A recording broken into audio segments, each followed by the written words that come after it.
मैं शादी की रात जब अपने कमरे में गया तो अपनी बीवी को देखकर दंग रह गया। वह भला की खूबसूरत थी। मैं उसके पास जाकर बैठ गया। मैंने उसे मुंह दिखाई की अंगूठी पहनाने के लिए उसका हाथ थामा तो उसका हाथ बर्फ के जैसा ठंडा था। वह हद से ज़्यादा घबराई हुई थी। मैंने उससे पूछा, क्या हुआ? कोई परेशानी है? मुझे बताओ, मैं तुम्हारी हर परेशानी दूर कर दूंगा। उसने कहा, क्या सच में जो मैं कहूँगी आप करेंगे? मैंने कहा, एक बार कहकर तो देखो। उसके बाद उसने कुछ ऐसा कहा कि मैं सोच में पड़ गया। लेकिन क्योंकि मैंने खुद से उससे उसकी ख्वाहिश पूछी थी, इसलिए अब मैं उसकी बात सुनकर परेशान था कि इसे क्या जवाब दूं। कुछ पल तो मैं उसकी इस तरह की बात सुनकर हैरत में पड़ गया। मेरा नाम निखिल है। मेरी मिठाई की दुकान थी जो शहर में काफ़ी मशहूर थी। लोग दूर दूर के इलाकों से मेरे पास मिठाई लेने आते थे। मेरी दुकान में हर वक्त लोगों की चहल पहल बनी रहती थी। मुझे ग्राहकों से फुर्सत ही नहीं मिलती थी। मैं अपने घर का अकेला कमाने वाला था। मेरे घर में मेरी माँ और छोटा भाई था जो पढ़ाई कर रहा था और कॉलेज से वापस आकर मेरी दुकान में मेरी मदद के लिए आ जाता था। मेरे पापा का देहांत उस वक्त हुआ जब मैं 16 साल का था। मैं 16 साल की उम्र से ही पापा की मिठाई की दुकान संभाल रहा था।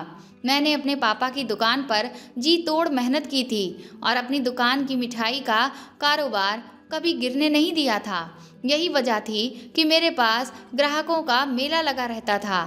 उन्हीं दिनों माँ मेरे लिए रिश्ते देखने लगी थी। एक लड़की मेरी माँ को बहुत पसंद आ गई थी, लेकिन मैंने अभी तक उस लड़की को देखा नहीं था। मगर मुझे यकीन था कि अगर मेरी माँ को वह लड़की इतनी पसंद आई है तो वह ज़रूर बहुत खूबसूरत होगी। मैं अपनी दुकान में इतना बिजी था कि शादी वाले दिन तक मैंने दुकान बंद नहीं की थी।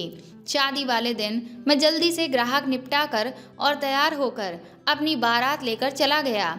शादी वाले दिन ही मैंने पहली बार सोना को देखा था और देखता ही रह गया था। सोना सच में सोने जैसी थी। वह मेरी सोच से भी ज़्यादा खूबसूरत थी। शादी की रात मैंने उसे अंगूठी पहनाई तो कहने लगी, अगर मैं आपसे कोई फरमाइश करूं तो क्या आप मेरी बात मानेंगे? मेरा स्वभाव वैसे भी शुरू से ऐसा था कि किसी को ना नहीं कह पाता था। ऊपर से यह तो मैं उसकी खूबसूरती का दीवाना हो गया था। मैंने कहा, मुझे तो खुशी होगी अगर तुम मुझसे कोई फरमाइश करो। लेकिन जो बात उसने मुझसे कही वह सुनकर मेरे होश उड़ गए थे। मैं कुछ पल तो उसकी बात को सुनकर हैरत में रह गया। फिर यह सोचने लगा कि यह क्या चक्कर है। जो बात ये मेरी पहली रात के दौरान मुझसे कह रही थी, अगर वह सच था तो शादी से पहले मुझे इस सब के बारे में क्यों नहीं बताया गया? यह तो सरासर मेरे साथ धोखा किया गया था। लेकिन मैं सोना से कुछ भी नहीं कह सका। वजह वही मेरी आदत कि मैं जल्दी किसी से कुछ कह नहीं पाता था। मैं चुपचाप बेड से उठा और दुखी मन से सोफे पर जाकर लेट गया। आज की रात के मैंने जितने भी सपने देखे थे वह सब मेरी बीवी की फरमाइश के कारण चकनाचूर हो चुके थे। मेरी शादी को 15 दिन गुजर गए थे। मैं बहुत बुझे दिल के साथ हर रोज़ सुबह उठता था। दुकान पर भी मेरा मन मेरी बीवी की बात के बारे में ही सोचता रहता था। मैंने दुकान की दीवार पर लगी घड़ी को देखा। जैसे ही दुकान को बंद करने का वक्त आया, मैंने अपने छोटे भाई से कहा, तुम घर जाओ, मुझे कहीं ज़रूरी काम से जाना है। वह चुपचाप घर की तरफ चला गया और मैंने जल्दी से 5 किलो मिठाई को डिब्बों में भरा और अपने ससुराल की तरफ चला गया। हालांकि मेरा ससुराल मेरे घर से बहुत दूर था। मैंने दरवाजे पर पहुंचकर बाहर से आवाज़ दी। मेरी आवाज़ सुन मेरा साला आया। वो बोला, अरे जीजा जी, आप अंदर आइए। आप अकेली ही आए?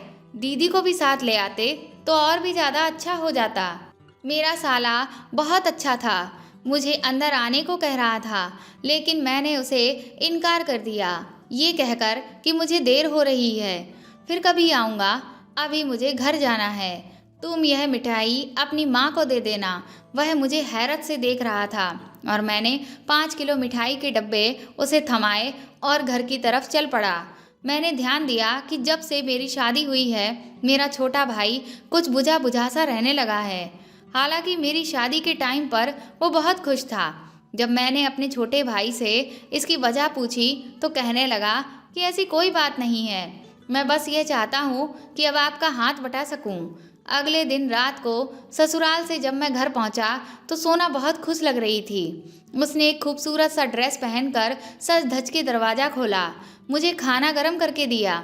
फिर मुझसे बोली, आप बहुत अच्छे हैं, जो मेरी बात फ़ौरन मान गए।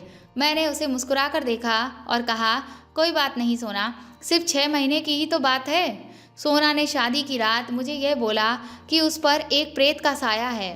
वह प्रेत उस पर तब फिदा हो गया जब वह एक बार अपने गांव की शादी में शामिल होने गई थी। क्योंकि शादी की वजह से वह अपने गांव में 3-4 दिन रुकी थी, तो वहां पर जो उसकी सहेलियां थीं उन्होंने कहा कि चलो हम तुम्हें गांव घुमा कर लाते हैं। मैं भी गांव घूमने को लेकर बहुत ज़्यादा खुश थी। मैं वहाँ की आबो हवा के बारे में बहुत ज़्यादा नहीं जानती थी, इसलिए घूमते घूमते मैं अनजाने में गांव से थोड़ा दूर अकेले ही निकल गई और एक पेड़ के पास पहुँच गई। मुझे उस पेड़ के पास देखकर मेरी सहेलियां बुरी तरह से डर गईं और दूर से ही चिल्ला चिल्ला कर मुझे वापस बुलाने लगीं। जब मैं दौड़कर वापस आई तो मैंने पूछा कि तुम लोग इतनी बुरी तरह से घबरा क्यों गई थीं? तो वह कहने लगी कि तुम्हें नहीं पता, उस पेड़ पर एक प्रेत रहता है जो बहुत बुरा है। कोई भी उस पेड़ के पास नहीं जाता, लेकिन तुम उस पेड़ के पास क्यों चली गईं? मैंने कहा, मैं तो इस बात से अनजान थी, अगर मुझे पता होता तो मैं वहाँ जाती ही क्यों। उसके बाद हम लोग वापस अपने घर लौट आए, लेकिन रात से ही मेरे साथ अजीबोगरीब चीज़ें होने लगीं और फिर एक दिन वह प्रेत मेरे ऊपर हावी हो गया और उसने कहा कि वह मुझे बहुत पसंद करने लगा है और अब वह कभी भी मुझे छोड़कर नहीं जाएगा। इस बात से मेरी माँ बहुत परेशान हो गई। उन्होंने फिर मुझे एक बहुत बड़े बाबा को दिखाया तो उन्होंने कहा कि मैं तुम्हारी बेटी को बिल्कुल ठीक कर दूंगा, लेकिन इसके इलाज के दौरान वह 6 महीने तक अपने पति के बिल्कुल भी करीब नहीं जानी चाहिए, नहीं तो वह प्रेत इसकी जान ले लेगा। मेरा इलाज मेरी माँ जिस बाबा से करवा रही है, उनकी यह फरमाइश थी कि मैं रोज़ 5 किलो मिठाई अपने पति की दुकान से भिजवा दूँ। इस तरह से 6 महीने बाद वह प्रेत मेरे ऊपर से चला जाएगा और फिर आप मेरे पास आ सकते हैं। मेरी नई नई शादी हुई थी और अक्सर कोई ना कोई घर पर सोना की मुँह दिखाई के लिए आया करता था, जिसकी वजह से उसे कई तरह के फैंसी कपड़े पहनने पड़ते थे और बहुत अच्छे से तैयार होना पड़ता था, जिसकी वजह से मैं उसे जब भी देखता तो अपने जज्बातों को काबू करना मेरे लिए बहुत ज़्यादा मुश्किल होने लगता।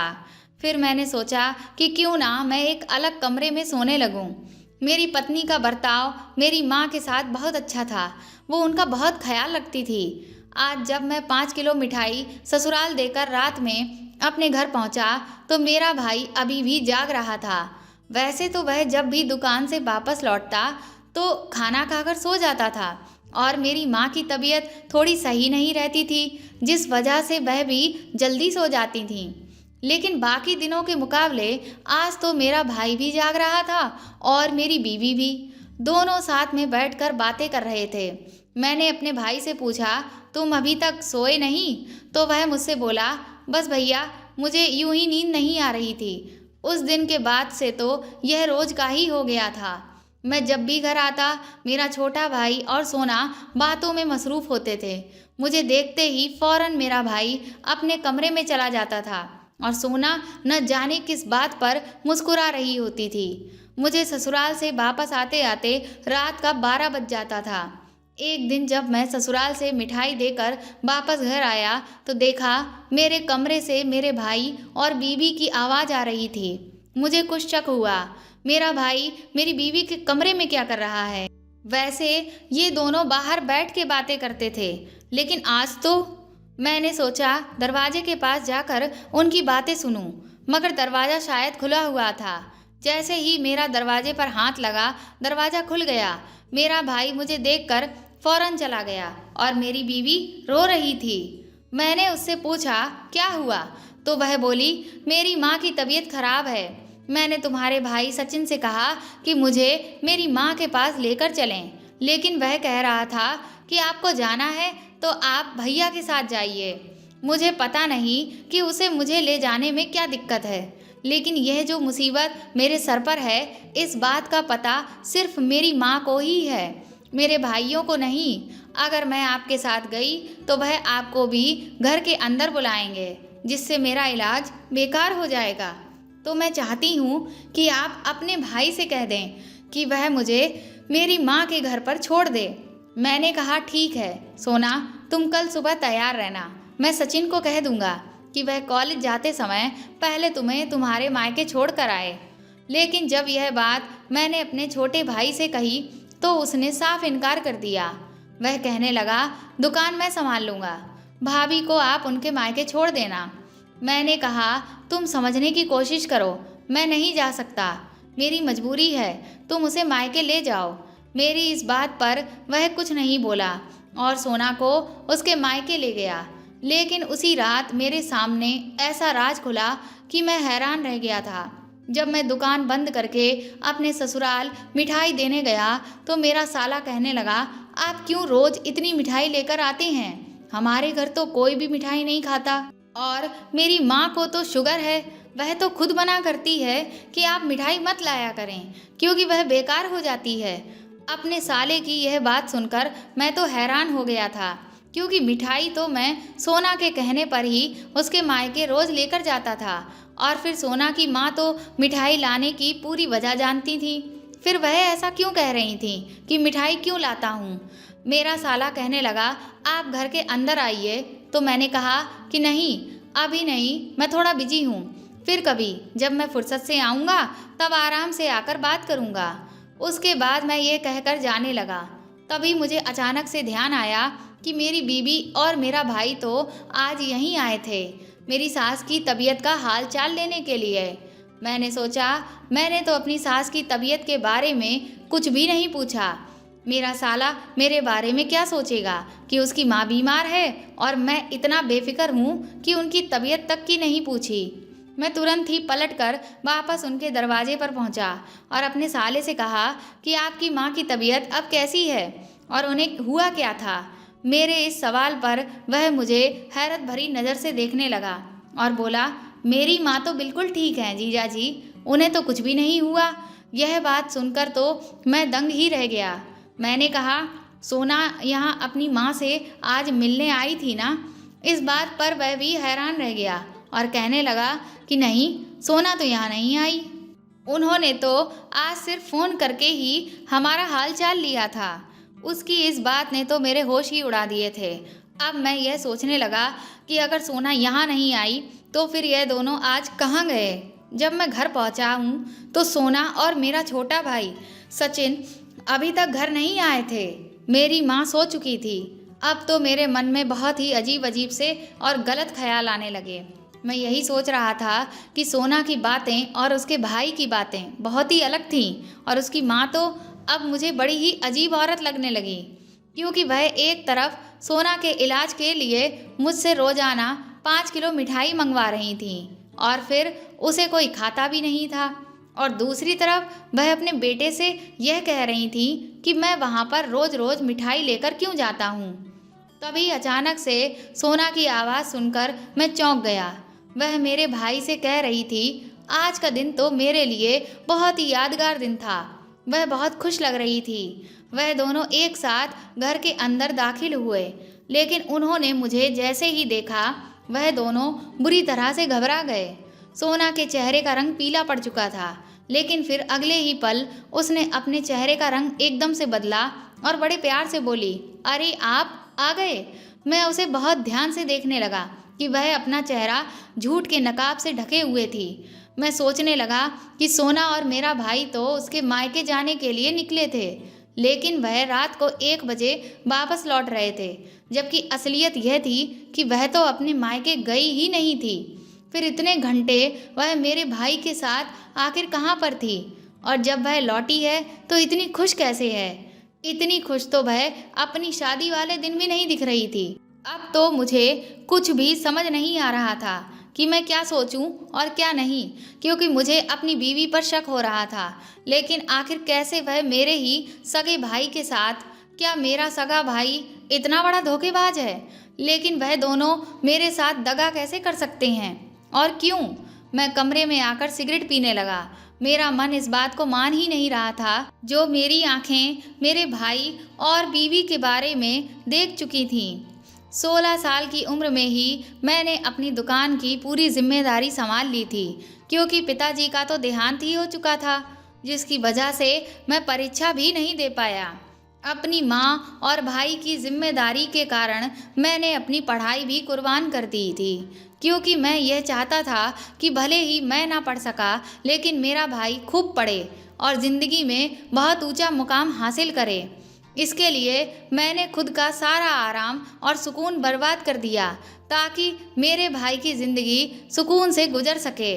इसीलिए मैं उसे अब कॉलेज के बाद कोर्स भी करवा रहा था, लेकिन उसने तो मेरे ही घर पर डाका डाल दिया। जब मेरे पिता का देहांत हुआ था, मैं तो उस वक्त भी नहीं रोया था, बस सदमे में था। लेकिन आज मेरी आंखों से आंसू रुकने का नाम ही नहीं ले रहे थे। उस वक्त जब पिता का साया हमारे सर से छिन गया, तो मेरा छोटा भाई मेरे गले लगकर बुरी तरह से रोने लगा। तो मैंने उससे कहा था कि तुम यह मत समझना कि तुमने अपने पिता को खो दिया है। आज से मैं ही तुम्हारे पिता की जगह पर हूँ। और उसी दिन से अपने पिता की जगह मैंने खुद को खड़ा कर दिया था। ना तो कभी मैंने किसी लड़की की तरफ आंख उठाकर देखा और ना ही कभी दोस्ती की। इसलिए जब मेरी शादी सोना से हुई तो उसे देखकर मुझे ऐसा लगा कि शायद मैंने जो सब्र किया उसका मुझे फल मिल गया। लेकिन सोना के चेहरे से तो मुझे अपने लिए शुरू से ही नागवारी सी दिखने लगी थी। पहले तो मुझे यह लगा कि शायद ऐसा इसलिए है क्योंकि उस पर तो प्रेत का साया है, इसीलिए वह मुझे देखते ही इस तरह से जाहिर करती थी कि जैसे वह मेरे साथ खुश नहीं है। लेकिन आज तो वह बेहद ही खुश लग रही थी। मैं और तेज तेज रोने लगा। मेरे रोने की आवाज़ सुनकर सोना के साथ मेरा भाई और मेरी माँ भी मेरे कमरे में आ गईं। मैं दहाड़े मार मार कर रो रहा था। मेरा छोटा भाई मेरे पास आकर मुझसे पूछने लगा, भैया आपको क्या हुआ है? और वह मुझे समझाने लगा कि आप क्यों रो रहे हैं। लेकिन मैं उसे क्या बताता कि तूने ही तो मेरे बसे बसाए घर में आग लगाई है। मेरा सब्र का बांध अब टूट चुका था। मुझे लग रहा था कि मैं दूसरों को संभालते संभालते आज खुद ही बिखर गया हूँ। मेरी माँ ने मुझे अपनी बाहों में भर लिया और वह खुद भी बुरी तरह से रोने लगी और कहने लगी, तुमने हमारे लिए खुशियाँ जमा करते करते अपना सारा आराम हराम कर दिया। अपनी खुशियों के बारे में कभी भी नहीं सोचा। मैं अपनी माँ के साथ उनके कमरे में चला गया और उनके पास जाकर लेट गया। मेरी माँ मेरे सर पर हाथ फेरती रही और मुझे पता भी नहीं चला कि कब मुझे गहरी नींद आ गई। सुबह तक मुझे बुखार आ चुका था। अभी 4-5 दिन गुजरे थे, फिर मैं धीरे धीरे ठीक होने लगा। इतने दिनों तक मेरे छोटे भाई ने मेरी दुकान संभाली थी। फिर मैंने खुद को संभालते हुए अपने भाई और सोना से बात करना शुरू कर दिया था। मेरी तबीयत जब कुछ ठीक हुई तो मैं सोना के मायके चला गया, क्योंकि मेरे दिल में अभी भी एक आखिरी उम्मीद जिंदा थी। जब मैं वहाँ पहुँचा तो मैंने यही पाया कि मेरी सास बहुत अच्छी औरत थी। वह मुझे बिल्कुल मेरी माँ की तरह ही प्यार कर रही थी। फिर वह मुझसे शिकायत करने लगी कि बेटा तुम तो जब भी आते हो बाहर से ही लौट जाते हो। मुझे तो बहुत अफसोस होता है कि जब से शादी हुई है तुम दोनों मियाँ बीवी एक बार भी हमारे घर नहीं आए, और तुम इतनी ज़्यादा मिठाई रोज़ रोज़ यहाँ पर क्यों देकर जाते थे। वह बोली, बेटा हमारे घर में तो किसी को भी मीठा पसंद नहीं है और मुझे तो शुगर है। उसके बाद मैंने उनसे कहा कि मुझे आपसे कुछ पूछना है, तो वह बोली हाँ ज़रूर पूछो। फिर उसके बाद सोना ने मुझे जो कुछ बताया था मैंने वह सारी बात अपनी सास को बता दी। वह मेरी तरफ हैरानी से देखने लगी और बोली, मेरी बेटी पर तो किसी प्रेत का साया नहीं है, वह बिल्कुल ठीक है। वह बोली, अगर ऐसी कोई भी बात होती तो मैं उसकी शादी ही नहीं करती, बल्कि शादी करने से पहले ही उसका इलाज करवाती। उसके बाद मैं वापस अपने घर आ गया। लेकिन अब मैं यह समझ चुका था कि सोना मुझे मेरे घर से बाहर निकालकर मेरे भाई के साथ वक्त बिताना चाहती है। आज जब मैं घर पहुंचा तो मेरे घर में आने की बात से वह पूरी तरह से बेखबर थी। लेकिन इस बार मेरे भाई के कमरे से उन दोनों की आवाज़ आ रही थी। मैं कमरे के बाहर ही खड़ा हो गया और उनकी बातें सुनने लगा। उनकी पूरी बात सुनने के बाद मैंने अपने छोटे भाई के कमरे का दरवाज़ा खटखटाया। जैसे ही उन्हें लगा कि किसी की दस्तक हुई है, वहाँ तुरंत ही खामोशी छा गई। कुछ देर के बाद दरवाज़ा खुला तो मुझे देखकर सोना रोने लगी और मेरे गले से आकर लग गई और कहने लगी, अच्छा हुआ आप आ गए। आपका भाई एक अच्छा इंसान नहीं है, वह मुझे अकेला पाकर मेरे साथ गलत। इतना कहकर वह दोबारा से रोने लगी। तभी मेरा भाई बदहवास सा मेरे पास दौड़ कर आया और बोला, भाई यह झूठ बोल रही है। भैया, यह मेरे साथ मेरे कॉलेज में ही पढ़ती थी। यह मुझे पसंद करने लगी थी, लेकिन मैं इसे पसंद नहीं करता था। जब इसने मुझसे अपने प्यार का इजहार किया तो मैंने इसे मना कर दिया। उसके बाद यह मुझ पर दबाव डालने लगी और जिसकी वजह से मैं बहुत परेशान रहने लगा था, लेकिन मैंने इसे साफ इनकार कर दिया था। लेकिन मुझे तो इस बात का पता ही नहीं था कि इसकी शादी आपसे हो जाएगी। मैंने इसे पहली बार आपकी शादी वाले दिन ही देखा था। शादी के बाद से यह मुझे धमकाने लगी कि अगर मैंने इसकी बात नहीं मानी तो वह आपके दिल में मेरे लिए जहर घोल देगी। मेरे छोटे भाई ने सोना की सारी हकीकत खोल कर रख दी थी, लेकिन सोना हर बात से मुकर गई। वैसे तो मैं सोना की हर बात पर यकीन कर लेता क्योंकि मैं उसे बहुत प्यार करता था, लेकिन क्योंकि मैं उन दोनों की सारी बातें पहले ही सुन चुका था, जिसमें सोना ने इस बात का इजहार किया था और उससे कह रही थी कि वह मेरे भाई से प्यार करती है और आज से नहीं, पिछले 3 सालों से। लेकिन मेरा भाई उसे यही समझा रहा था कि वह उसके लिए सिर्फ उसकी भाभी है और कुछ नहीं, इसलिए आज के बाद वह उसके कमरे में कभी भी ना आए। तभी सोना बोली, तुम्हारी खातिर मैंने आज तक कभी भी तुम्हारे भाई को खुद को छूने तक नहीं दिया, और अगर तुमने अब मेरी बात नहीं मानी तो मैं तुम पर गलत इल्ज़ाम लगा दूंगी और तुम्हें बर्बाद कर दूंगी। उसकी धमकी के बाद भी मेरा भाई उसे यही समझा रहा था कि वह उसकी बात नहीं मानने वाला है, क्योंकि वह उससे प्यार नहीं करता। उस दिन भी जब मैं तुम्हारे साथ गया था तो तुम्हारे ब्लैकमेल करने की वजह से ही गया था। उस सब में मेरी कोई भी मर्जी शामिल नहीं थी, लेकिन अब वह ऐसा कुछ भी नहीं करने वाला है। मैं अब सारी सच्चाई जान चुका था, इसलिए मैंने सोना को तलाक दे दिया, क्योंकि जब उसके दिल में मैं था ही नहीं तो फिर मुझे उसकी ज़िंदगी में भी नहीं होना चाहिए था। मेरे छोटे भाई ने मुझे कभी कोई धोखा नहीं दिया था, बल्कि वह तो खुद ही सोना के हाथों ब्लैकमेल हो रहा था। कभी कभी हमें जो दिख रहा होता है वह सच नहीं होता है। मुझे अपने भाई के ऊपर विश्वास रखना चाहिए था। तो दोस्तों, आपको यह कहानी कैसी लगी हमें कमेंट करके ज़रूर बताएं और प्लीज़ मेरे चैनल को सपोर्ट करें। इस कहानी को ज़्यादा से ज़्यादा शेयर और लाइक करें, और अगर आप मेरे चैनल पर नए हैं तो सब्सक्राइब करके बेल आइकन को ज़रूर दबा दें। Thank you.